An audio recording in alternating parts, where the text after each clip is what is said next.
Amahoro kuba dukurikira mwese aho muherereye ku migabane itandukanye y'isi.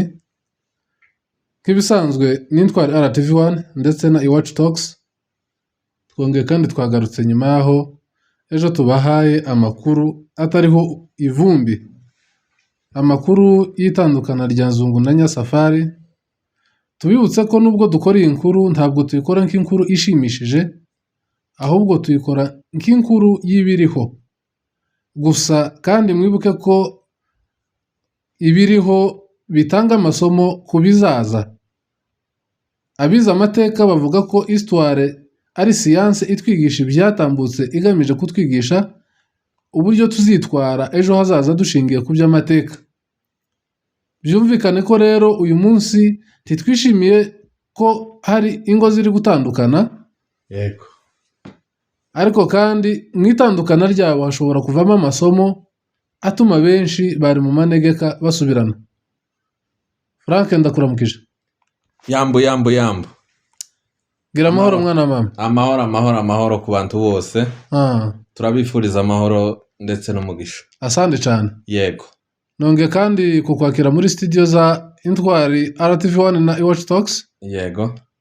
Niki dufite kubwira abantu uyu munsi wa none?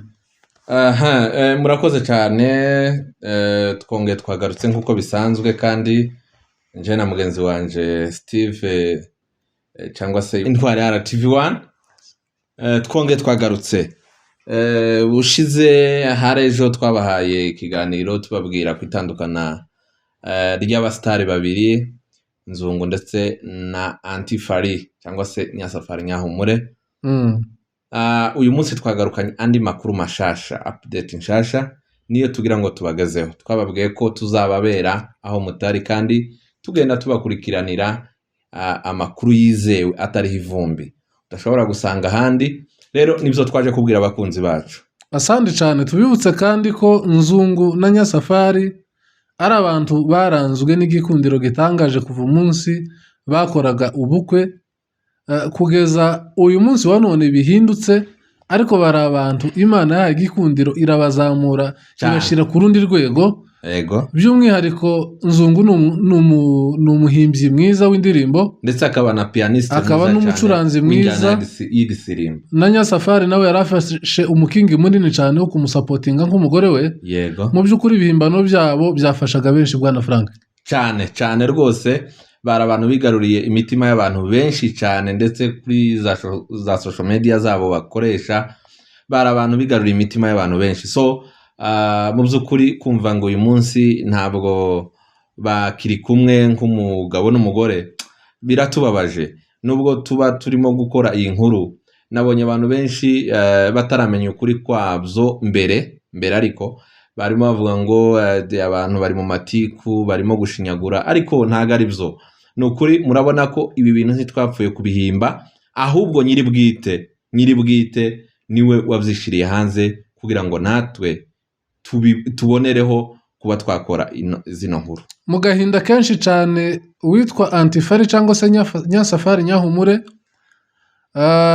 yatanze gasopo ku mukobwa witwa Eva wa John.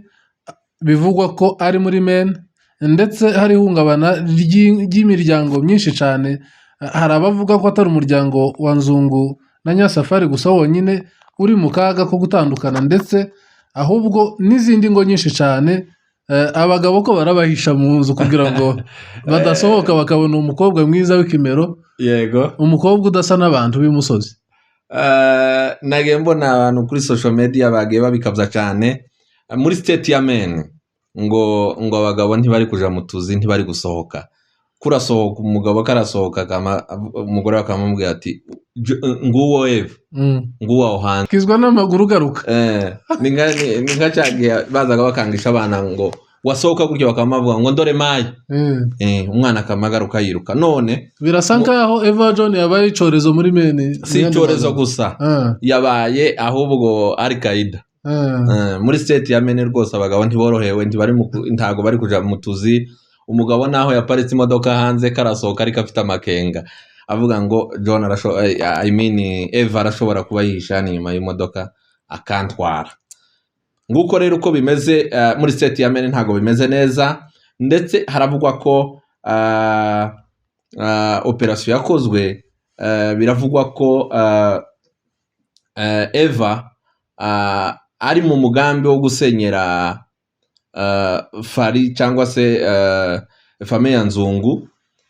Hari abo bagiye bafatikanya. Abo bantu ni bande bwana Frank, bitewe n'amakuru uduhaye abantu benshi batari bazi wenda hari bagiye gukurikirana aka kanya? Yego, mu by'ukuri twagiye dutoza amakuru menshi, ariko ayo tugiye kuvuga ndibaza ko nta barayavuga, ariko ni amakuru yizewe. Uburyo Nyasafari yagiye abisobanura wenyine, avuga ko byatangiye ari uguhamagagwa bavugana kuri phone bisanzwe, ariko Nyasafari yivugira ko bazaga bavugana na Nzungu guhera saa 5 z'ijoro kugeza saa 6. Ayo masaha yarazwi ko bagomba kuvugana na Eva, amasaha ateye impungenge cyane ku mugabo washatse cyangwa se ku mugabo ufite umugore. Biragatsindwa cyane, ntibikabeho ko umugabo wubatse agirana ubusabane n'umugore wo hanze ku rwego bazaje bageraho bahamagarana muri amasaha akuze, amasaha yo kugira ngo ugire ibyo uganira n'umuryango, ugire ibyo utekereza hejuru y'iterambere ry'umuryango wawe, ariko wewe ugafata umwanya wo kuba wavugana n'undi mugore utari muri iyo nzu ndetse uri hanze y'inzu, wifuza no kugusenyera wowe utabizi.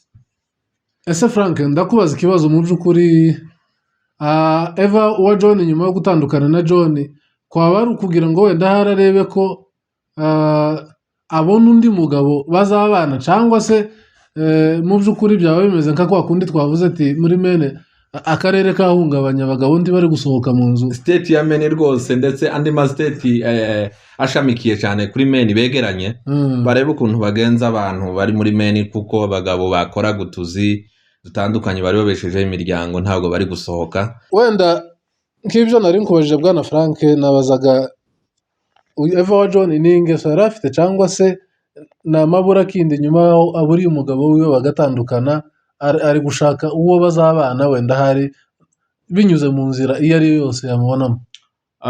Mu by'ukuri urakoze ku kibazo cyiza umbajije, ariko kandi Eva ntabwo arimo gushaka uwo bubakana mu bundi buryo, ahubwo Eva ndumva icyo yifuzaga gutanya abari kumwe. Byaba bimumariye iki? Byibura inyungu yabikuramo ni iyihe? Inyungu ni uyizi cyane, kubera ko yabishoyemo imbaraga cyane, kugira ngo ndibaza ko bari Nzungu na Fari bari buje imyaka 4. Ni imyaka itari mike kuko biri kose iri hejuru y'3. Yego, urumva umuntu kuza ugasenya urugo rukiri rushasha gutyo, hari ikintu bugamije kitari cyiza ku muryango. Ariko hari ikintu Fari cyangwa se Nyankumure yashizemo Nyasafari, muri real code yiwe yavuze ngo mu minsi iza ngo twitegure ngo baby shower. Bivuga ko uwitwa Eva wa John atwitiye Nzungu benda kubyara bidasubirwa. Ikindi kandi Nyasafari yakomeje kumuha gasopo amubwira ati niba ushaka amahoro urayabona, kandi niba ushaka intambara ibita biraba. Yamubwiye ati iryo jambo uraryumva gute bwana Frank? Iryo jambo riraremereye, ndetse yanongeye hamubwira ko wewe Eva wansanze hano muri no state ya Maine, wewe nimba ushaka amahoro ndayaguha, nushaka intambara naho ni tayari, ariko ureke urugo rwanje. Urasenye none uje no gusenya ugwacu. Mu by'ukuri ntiwamenya icyo uriya mukobwa agamije, ariko abantu bamwirinde. Andi makuru avugwa nuko umugabo wa Eva wa John ari we wafashije Nyasafari kubasha kudiscoveringa ibi bintu byose, bisa nkaho byari bimaze igihe kinini, ndetse bishobora kuba byaranahereye no mu gihugu cy'u Rwanda, aho Nzungu na Eva wa John bari basanzwe bafitanye ubushuti bwihariye, kandi ndetse buri ku rundi rwego. Abantu bagiye babisobanura kwinshi, ariko ibyo uvuze niko bivugwa, ariko kandi uburyo uriya John wahoze ari umugabo wa Eva yafashije Nyasafari muri bino bibazo birimo kuba kuri ubu turimo kuvugaho, mu by'ukuri biratangaje. Mu by'ukuri tunaboneyeho n'umwanya wo gutanga inama ku bantu. Wewe nimba ufite ikibazo cyawe cyangwa se nimba uhuye n'ikibazo, tukakifurize mugenzi wawe. Nimba usenye kuri ubu ni urugero, ntukumve ko na mugenzi wawe uri iruhande rwawe agomba gusenya ubigizemo uruhare wewe. Okay Frank, wenda hari sinzi niba nenda kubaza ikibazo cyangwa ari kukugarura. Birashoboka ko wamenya ko mu rugo rwa runaka harimo ikibazo kandi ubona umugore atazi amakuru neza ugaceceka kandi ari urugo rw'inshuti zawe. Waruvuze? Wenda hari mu gihe John yabashaga kubona ibiri kuba byose nubwo byashoboraga kumubabaza kuko byakoraga ku wahoze ari umugore we. Yaba yaragize nabi kubwira Nyasafari amakuru yose uko byagenze? Yes, yarakoshe mu rundi ruhande. Buriya hari ukuntu winjira mu kibazo cy'umuryango bikazana ikibazo kirenze mu buryo utabitekerezaga. Mu by'ukuri John arashobora kuba yaragize ngo yakoze neza kubwira Nyasafari birimo kuba, cyangwa se ukuntu nzunga ashuditse n'uwahoze ari umugore wiwe akagira ngo wenda atanze amakuru meza, ashize rwa rugo muri danje. Yego Frank, urakoze cyane kuri aya makuru utubwiye. Wenda hari kuba dutegera bumve ko ibyo tugamije ari ukugira ngo sosiyete yubakike, amakuru tuyavuga ariko kandi tunatangamo n'inama ku bantu bose kugira ngo buri wese yumve uruhare rwe mu kubaka umuryango we. Cyane mu by'ukuri nubwo bino bintu birimo kuba ariko bibera abantu isomo, abendaga gutandukana bibabera isomo ntibatandukane, kandi bikizubatse zikimeze neza mu by'ukuri we never know, ariko iki kintu kibabera isomo. Urakoze cyane bwana Frank. Yego, ndumva twasoreza ikiganiro cyacu hano. Yego, reka twifurize amahoro abadukurikira ku RTV1 ndetse na Iwacu Talks. Yego, barakoze cyane rwose abantu bakomeje kutwereka urukundo, kudukurikirana ndetse no kudukunda. Amahoro y'Imana bane namwe. Ibiganiro byacu nakagaruka tuzagenda dukorana na RTV1. Murakoze cyane. Asante sana, mugira amahoro.